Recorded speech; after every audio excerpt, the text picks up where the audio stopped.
السلام علیکم دوستو، تو کیسے ہیں آپ؟ آج ہم شروع کریں گے آن لائن مکتب کا چوتھا سبق، تو آپ اسے دھیان سے سنیں اور یاد کرنے کی کوشش کریں۔ تو دوستو، ہمارا ایپ اوپن کرنے کے بعد کتاب شروع کر دینی ہے آپ کو۔ اس کے بعد نورانی قاعدہ ہم دیکھ رہیں گے، اس کی تعریف ہم ہر ایک بار پڑھ لیں گے تاکہ ہمیں اچھے سے یاد ہو۔ نورانی قاعدہ: جس کتاب میں قرآن پڑھنے کے طریقے بتائے جائے اس کو قاعدہ کہتے ہیں۔ یہ ہے قاعدہ کی تعریف۔ اس کے بعد ہم نے اب تک نقطے، حروف تہجی کے سبق یہ سب دیکھ لیے تھے۔ ان کی ادائیگی ہم نے دیکھ لی تھی، کس طرح سے ان کو ادا کرنا ہے۔ اور آج ہم سبق دیکھیں گے زبر، زیر اور پیش، یعنی حرکت کا بیان۔ تختی نمبر 3، حرکت کا بیان۔ آپ اسے دھیان سے سنیں کیونکہ یہ بہت ضروری ہے حروف کی ادائیگی میں اور صحیح مخارج ادا کرنے کی اس میں۔ نمبر 1، زبر، زیر اور پیش کو حرکت کہتے ہیں۔ یعنی آپ دیکھ رہے ہیں، میں زوم کرتا ہوں، یہ دیکھیے زبر، اور اسے کہتے ہیں زیر اور پیش۔ ان کو تینوں کو ملا کر حرکت کہتے ہیں۔ کیا کہتے ہیں؟ حرکت۔ اور یہاں پر لکھا ہے جس حرف پر زبر، زیر یا پیش ہو اس کو متحرک کہتے ہیں۔ مطلب آپ کو میں سمجھاتا ہوں، یعنی زبر، زیر اور پیش، یہ تینوں کو حرکت کہتے ہیں، اور جس حرف پر زبر، زیر یا پیش ہو اس کو متحرک کہتے ہیں۔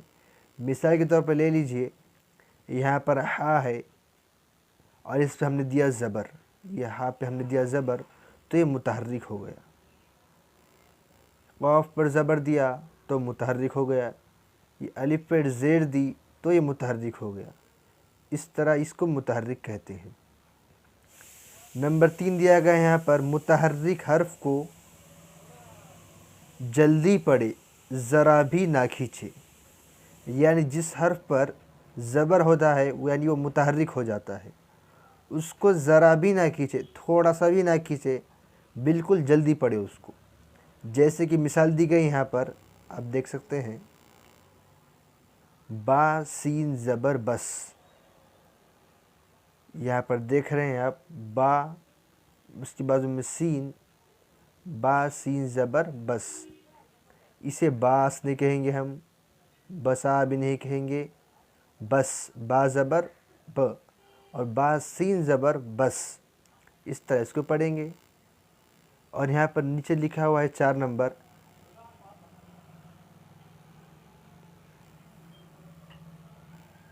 اور یہاں پر ہم ایک منٹ 4 نمبر لکھا ہوا ہے، الف ہمیشہ حرکت اور جزم سے خالی ہوتا ہے اور حمزہ کبھی خالی نہیں ہوتا۔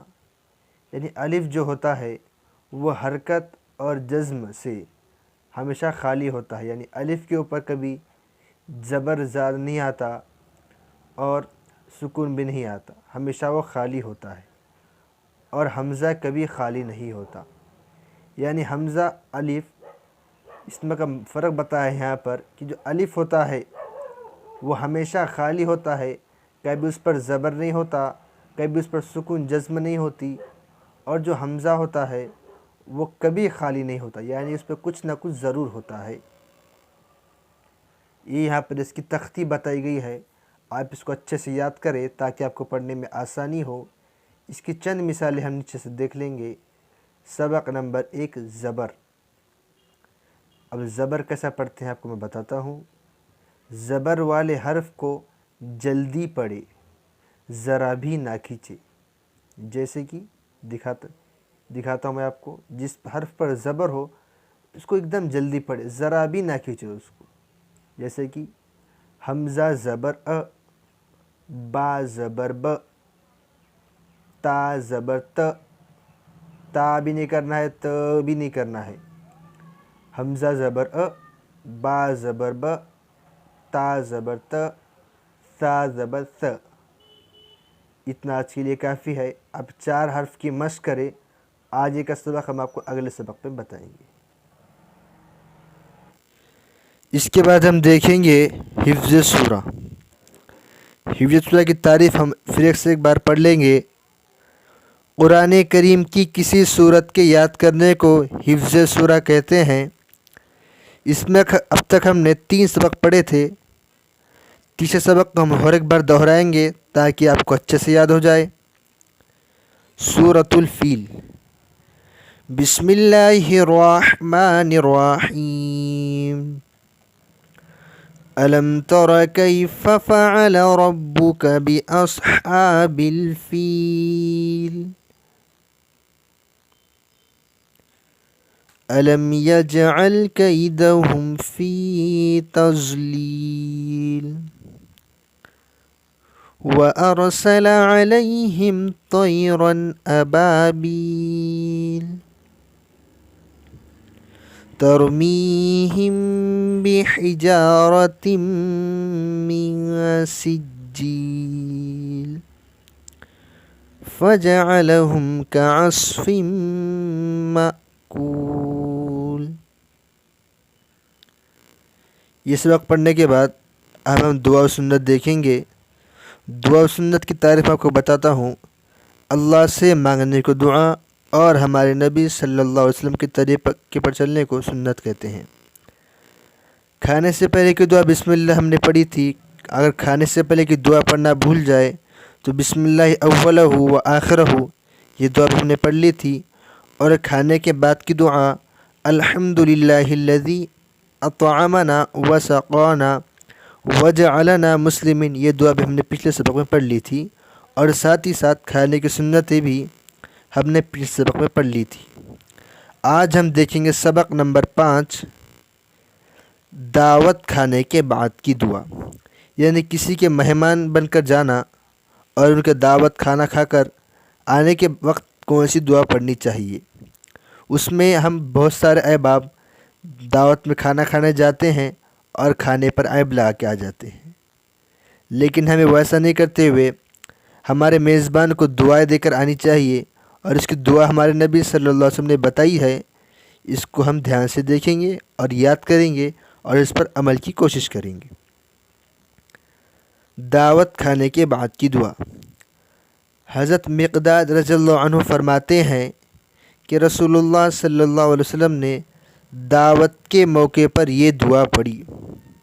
یعنی جب ہمارے نبی صلی اللہ علیہ وسلم کو کسی کے گھر سے دعوت آئی تو آپ صلی اللہ علیہ وسلم نے یہ دعا پڑھی.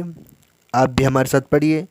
اللہم اطعم من اطعمنی واسقی من سقانی.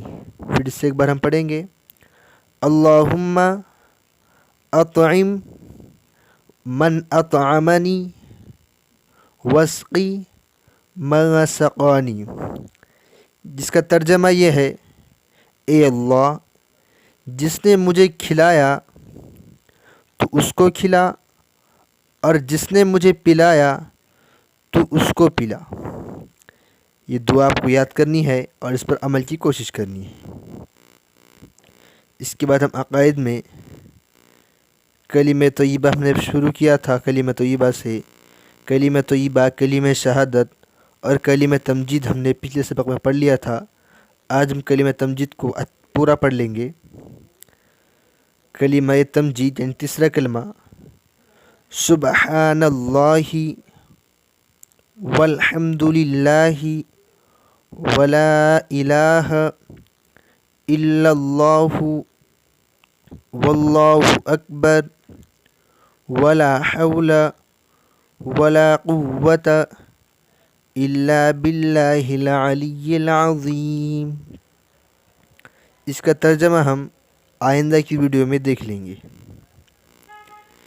اس کے بعد ہم سیرت ایک اور واقعہ ہم دیکھتے ہیں. ہمارے نبی صلی اللہ علیہ وسلم کا بچپن. یعنی ہمارے نبی صلی اللہ علیہ وسلم بچپن میں کیسے تھے یہ یہاں پہ بتایا گیا ہے. مکہ کا رواج تھا کہ لوگ بچوں کو دیہات بھیج دیتے. وہیں ان کی پرورش ہوتی وہی ان کی پرورش ہوتی۔ آپ صلی اللہ علیہ وسلم کی امی جان نے بھی آپ صلی اللہ علیہ وسلم کو دیہات بھیج دیا۔ حضرت حلیمہ رضی اللہ عنہ نے آپ کی پرورش کی۔ حضرت حلیمہ رضی اللہ عنہ کے قبیلے کا نام بنی سعد تھا، اس لیے ان کو حلیمہ سعدیہ کہتے تھے۔ وہ بہت نیک بی بی تھی۔ آپ صلی اللہ علیہ وسلم نے ان کا دودھ پیا، کھلی ہوا میں پلے بڑھے، خوب تندرست ہوئے، صاف ستھری بولی سیکھی۔ 2 سال بعد مکہ آئے۔ امی جان نے دیکھا، بہت خوش ہوئے۔ مکہ میں بیماری پھیلی ہوئی تھی۔ امی جان نے حضرت حلیمہ رضی اللہ عنہ کے ساتھ آپ صلی اللہ علیہ وسلم کو پھر بھیج دیا، جو آپ صلی اللہ علیہ وسلم کی بھولی صورت دیکھتا آپ کو پیار کرتا، آپ کی میٹھی باتیں سنتا، خوش ہوتا۔ آپ بی بی حلیمہ رضی اللہ عنہ کے بچوں سے محبت کرتے تھے، وہ بھی آپ صلی اللہ علیہ وسلم سے محبت کرتے، اپنے ساتھ کھیل میں شریک کرتے۔ بکریاں چرانے جاتے تو آپ صلی اللہ علیہ وسلم کو اپنے ساتھ لے جاتے۔ 4 سال کے ہوئے تو امی جان کے پاس واپس آئے۔ امی آپ صلی اللہ علیہ وسلم کو دیکھ کر بہت خوش ہوئی، محبت سے پالنے لگی۔ 6 سال کے ہوئے تو آپ صلی اللہ علیہ وسلم کو لے کر مائکے گئے۔ راستے میں بیمار ہو کر چل بسی۔ ماں باپ دونوں کا سایہ سر سے اٹھ گیا۔ ام ایمن آپ صلی اللہ علیہ وسلم کو دادا میاں کے پاس لائی۔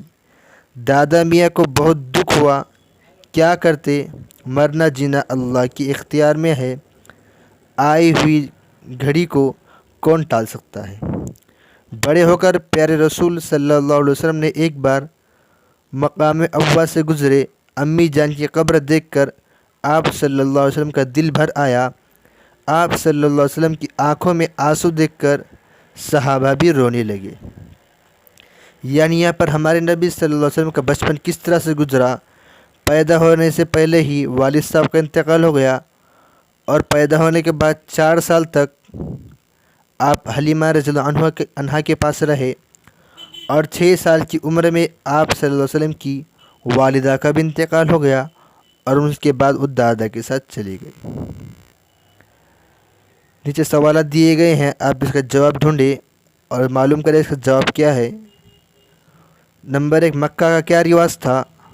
نمبر 2، ہمارے نبی صلی اللہ علیہ وسلم بی بی حلیمہ کے بچوں کے ساتھ کیسے رہتے تھے؟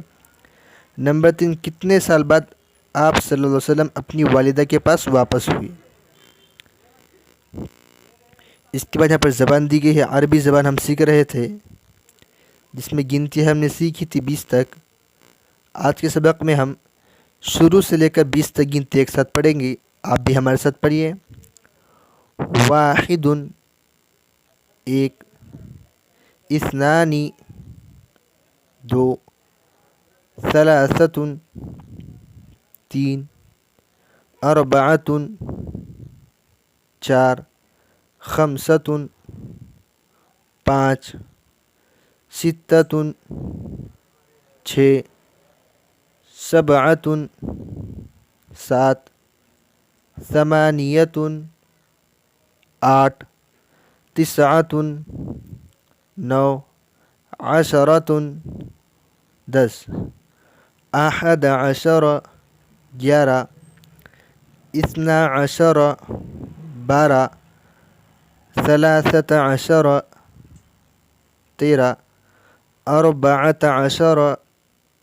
14، 14،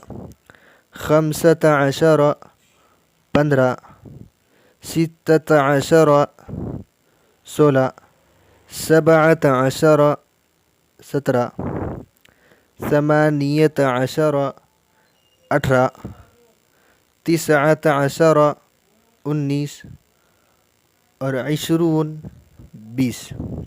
اس طرح آج ہمارا سبق نمبر 4 بھی مکمل ہو چکا ہے۔ آپ اس کو یاد کریں اور اس کو اچھے سے پڑھنے کی فکر کریں۔ اللہ مجھے بھی اور آپ کو بھی عمل کی توفیق نصیب فرمائے۔ دوستو، اگر ویڈیو اچھی لگی ہو تو ویڈیو کو لائک کریں اور اس کو زیادہ سے زیادہ شیئر کریں، اور ہمارے چینل آن لائن مکتب دینیات اس کو سبسکرائب کریں تاکہ آپ کو آج ہی کا سبق وقت پر مل سکے۔